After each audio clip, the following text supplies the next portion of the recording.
Sup, little people. Your teachers tell me that you want to know more about the Frod. So sit down. Stop talking, Johnny. Talking to you. Sick of your antics. Just cool it. We're going to learn about Frod, apparently. So first of all, your first question. What breed is Frod? He is an Australian green tree frog. It has some kind of cool Latin name starting with C and then little rider or something like that. I don't know. You can Google it. You don't need me for that. How long has he lived in the garden? He has probably lived in the garden as long as we've lived in the house. We've only lived at this house for about a year.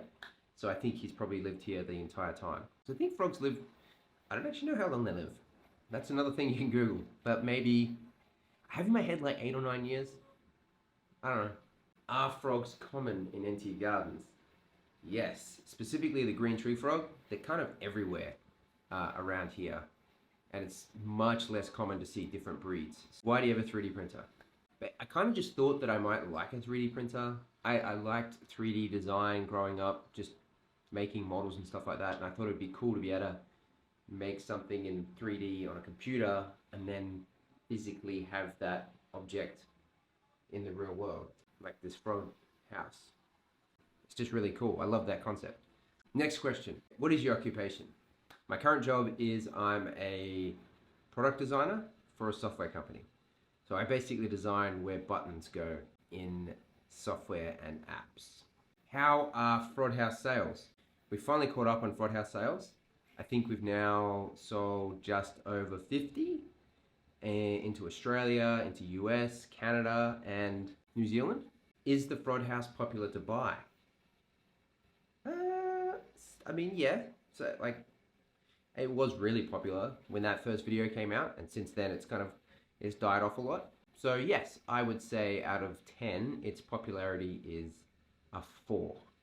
How do you feel about the incredible popularity online? For the first week, I was a little bit in shock. I was like, that's too many people. It was like 10 million people or 20 million people, and I was like, that's a lot. I'm not going to be able to go outside. But to be honest, I thought maybe I'd ruined my life. I'm like, what have I done? But it turns out, no one cares and no one remembers. So I'm cool with it now. And I think it's really awesome to have, if I want to get real with you for a second, I think it's awesome that so many people, care about nature and animals, and I think this whole story of how we can do stuff for animals in our backyards is very cool. Next question. Is there a limit to the number of frods that can be in a house? I mean, physically, if you were going to stuff lots of frods in a house, this thing here is it probably only fits maybe 4, one on either side. But the fact that it goes in this pipe, and the pipe's quite big, so you could fit like 50 frods in a single pipe. I don't know if you've seen the videos online, but there's some videos of frods just piled on top of each other in small spaces, and they seem to like it. So I would say this plus a pipe, and if this pipe was like a meter long, I'd say get 50 frods in there. I don't know if they'd want to do that, but easily they could if they wanted to.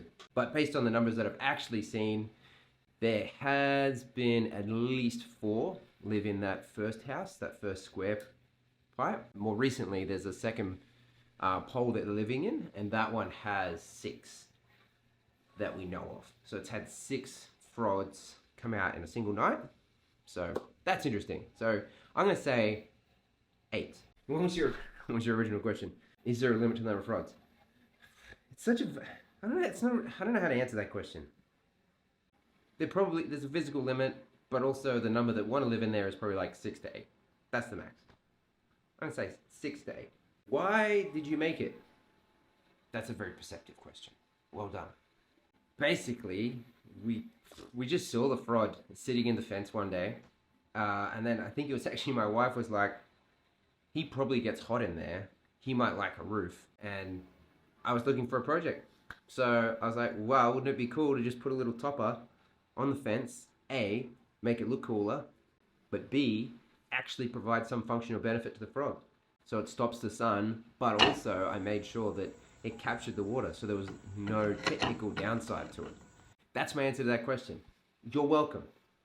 I'm actually terrible at reading, so that's why this is taking me a really long time. I really can't read very well. So if you're going to do anything, make sure you get good at reading. You probably need it.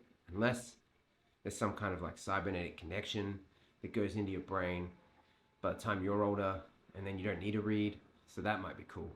But at the moment, reading's important. Can you change the color of the house? Yes. I can actually print in lots of different colors. So I've got like, here I've got like green, I've got black that I can print in. This one here is silver, so I can do like a silver. Basically, we can print in any color we want. There's like every single color. But I've only gone in white for a specific reason. Can you think of that reason? Yeah, you didn't think this video was going to turn around on you, did you? That's right. You have to do some thinking. Why would I only print the house and pool in white? Alright, here's a hint. It has something to do with the temperature that the filament melts at. So filament is a kind of filament. Okay, I'm explaining what filament is. Do you know what filament is? I don't know. This is filament. This is the stuff that goes into the machine and then prints out the different 3D objects. Okay? This has a melting point where it turns into more or less a liquid that it can then push out and shape into the 3D object. So, the melting point of each one of these things, these different kind of filaments, because there's lots of different kind of filaments. This one's called PET. Oh wait, this is PLA.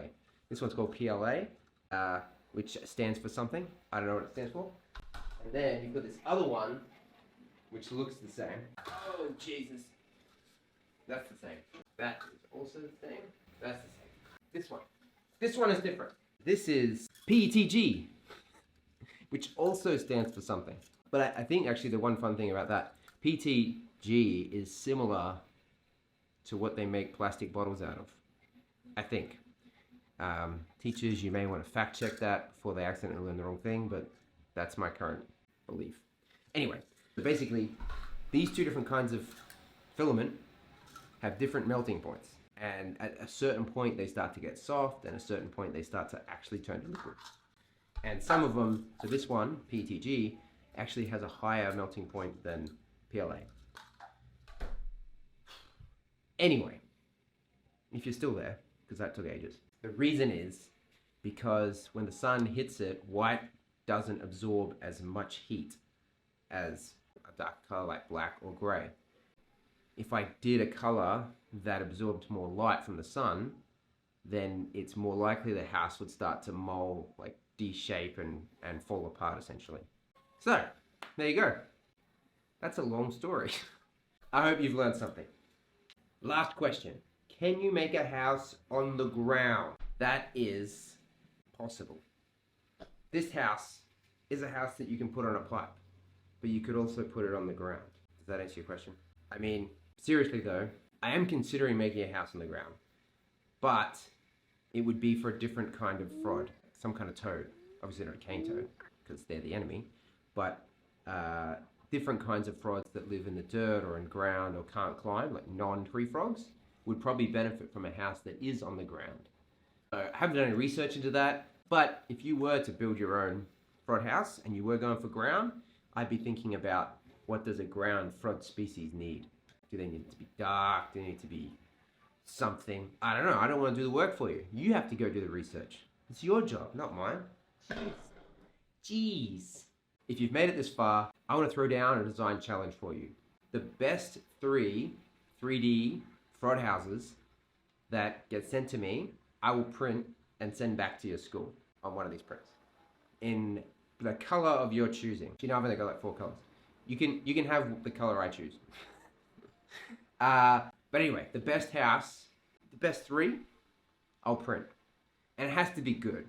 I mean, don't send me a box.